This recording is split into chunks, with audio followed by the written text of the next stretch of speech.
Hey, a pleasant good day, everybody, on this fine Saturday afternoon. Happy Halloween, everybody. This is Joe Borick from BPOW Picks as we give our fine free picks to the finest in the land from BPOW, from me and Pirlo Wisdom. These are going to be me bringing you the picks on Sports Fanatic News YouTube page, my YouTube page. But please go subscribe over at the BPOW Picks YouTube pages. We're going to be trying to bring you stuff over there directly to separate the two entities, and we think that is going to help the algorithm and so on and so forth. This is going to be our new video, our newest video of free picks for Capper Comparison Picks. Please go check them out. He does awesome stuff over there, and he really just shares free sports picks based on his favorite handicappers, and we're honored to be a part of that. So we will start this week with the picks that we are giving out for free. One is Steelers over Ravens ML. The Steelers have one of the best run attacks. They stopped the run with the best of them. The Ravens might also not have Mark Ingram, who was limited in practice, so they would have to rely on J.K. Dobbins. And then they also stopped the rushing attack from the quarterback with the best of them. So if they can mitigate the running attack and mitigate Lamar Jackson's running, they're going to be able to easily win that game because they'll be able to just take control of the entire game. It's not like Lamar's the most peachy keen passer. He's good, but he's not going to beat you with that trait. And then we're moving on here. We got the Lions over the Colts, ML. And that's because the Lions started getting it going. They're 3-3 now. Stafford started to look better. He has 10 touchdowns, only 4 picks on the season. He already has over 1,500 yards. They're just looking like a pretty solid, put-together team now. They're also at home.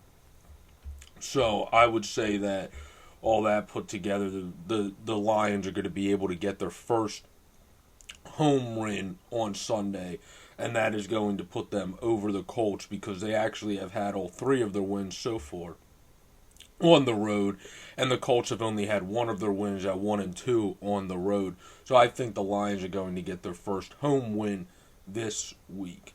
We also have 2 difference of opinions here. This is an interesting one. We're going to give range for Vegas versus the Browns. I took Las Vegas over Cleveland because they've just been a very competitive and scrappy team this year. Derek Carr has been a man on a mission. He has over 1,700 yards, 13 touchdowns, 2 interceptions. One of the guys, if his team had a better record, would definitely be up there for the MVP. Probably still could be stats-wise because that's one of the main reasons they're 3-3. You do have to watch the rushing attack. The Browns are one of the best rushing defenses, ranked ranked 5th, and in terms of allowing rushing yards per game. And you have to watch that because they do like to mix it up and run like a 50-50 offense with Josh Jacobs to Derek Carr. But otherwise, I think they'll be able to handle that, where Pirlo believes the Browns are going to be able to topple the Raiders. As a Browns fan, he thinks that they'll be able to take advantage of the Raiders' weaknesses there and be able to win that game. So we got a difference of opinion for me. I got Vegas over Browns ML, and then Pirlo has Browns over Vegas ML. So you can take whoever you want to pick from that.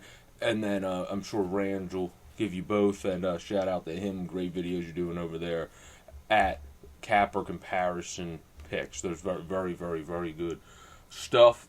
And now we have Bills over Patriots ML. So we have the Bills over Patriots ML. The Patriots have just been scuffling this year. The Bills are coming off of a loss. They're not going to lose again. Josh Allen's not going to have back-to-back bad weeks. He's going to bounce back and get that W this week. And he's going to resupplant himself as a MVP candidate in the league. Or not bounce back after a loss, bounce back after a conservative effort against the New York Jets of all team and really have the Buffalo Bills type of week we expect. You can win conservatively 18-10 against the Jets. Even with the Patriots scuffling, you can't play too conservative against them. Bill Belichick will eat you alive. So they're going to have to play more like the normal Bills, and I think we're going to see that this week, and that's going to get them the win and also allow them to cover the -3.5 spread while getting the win. And this game will go over 41.5, I personally believe as well. So that's 3 different plays in one game for it. We don't normally do that for free. Got Bills over Pats ML, plus the minus 3.5 spread. I believe the Bills will cover, and over 41.5 for the total game. Now, we also have another one that we're going to give you 3 in one game. That is for Titans over Bengals. We believe the Titans are going to cover the minus 6.5 spread, or I'm going to give you 2 for this game. The Titans are going to win, obviously, cover the minus 6.5 spread, so that is 3. And this game will go over 52. Joe Burrow has been stockpiling offense. They are playing the Titans defense, but Burrow's been a beast. He's been able to get it against anybody, and I think he'll continue to do that. That'll get their offense up. And then we know the Titans are going to be able to limit them to probably 20 points at most, so that'll and then they can probably score in the 30s. So I would say, yeah, they'll be able to hit that 52 if they allow the Bengals to score, say, like 23, 24 points, and then they score in the higher 30s, which I think they can do against that Bengals defense. So we'll see what happens there. I do think they're going to get the spread, the Titans, and they are going to get the over of 52 in that game.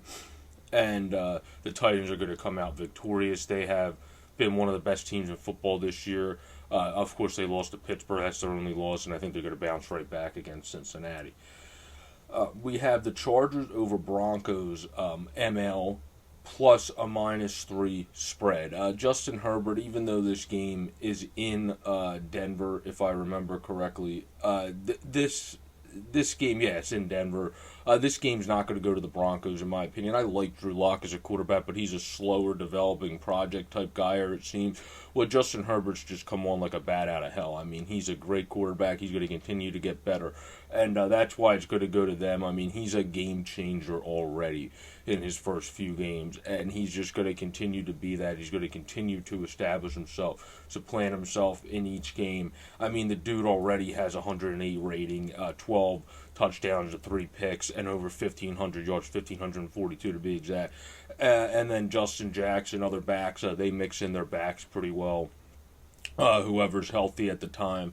The Chargers are 2-4 right now. This is a team I look to in a couple of weeks be at 500 potentially with how they're playing, and especially because they still got Eckler coming back eventually from his hammy, who's a big part of that offense. So I think they're going to be able to win this game, and they will cover the minus 3 spread against the Broncos pretty easily, I think. And then Saints and Bears, all we have is just the Saints over Bears ML, even though that's in Chicago. That's pretty much because the Saints play a more dynamic overall system. They use all their weapons really well. They actually run a fluid and efficient offense and also play very solid defense, where the Bears play very solid defense but definitely do not do the first part. They do not run an efficient and very fluent offense. They run an offense that's pretty up and down. So I would say that the combination of the full team of the Saints compared to the full team of the Bears is not going to get the Bears over the hump, whether it's in Chicago or not. And you have Breeze versus Foles, and we know as much as we love Foles here in Philly, that's going to go to Drew Brees. So that's going to go to the Saints over the Bears. The Saints will beat them on Sunday, in my opinion. And then we got Seahawks over 49ers. We got the Seahawks are going to beat the 49ers and cover the minus 3 spread. Russell Wilson has just been phenomenal this year. The 49ers have started to get going since Jimmy G's got healthy, not because he's been carrying them, but just because he's a guy that can manage the game well enough and just be good enough to get it done and fits into their system the best. So I believe that they will be able to get that done. And also that game will go over. I believe that game is going to hit the over mark, and we'll be able to go from there. Currently they have it at 53 in that game with the 49ers offense compared with the star-studded scoring that scores about 30 per game of the Seattle offense is going to be able to get 53 total points, I personally do believe. So that we will go with the over. And then of our last pick, our last unpaid pick, free pick of the day will be Eagles and Cowboys under 43 points. That is a small under, but we have to remember Ben DiNucci is going to be starting for the Cowboys, the third stringer, a 7th-round pick this year. And the Eagles have not been the most potent offense this year. So I would say both of these teams, we've averaged about 23 points. They've averaged about 21. You will be under that 43 threshold, and the Eagles will score a big portion of that 43 points, and they're not going to get all the way to the threshold. My score prediction was 30-10, which would put them just underneath it, but still underneath it nonetheless. So I believe Eagles and Cowboys will be an under. But that has been our free picks for this week for the NFL Week 8. That has been our free picks given to Range at Capper Comparison Picks. Please go check him out over there. This has been Joe Bora from BPOW Picks for NFL Week 8 free picks. Have a great, safe, and pleasant week, everybody. Enjoy all the great ball games. Peace out.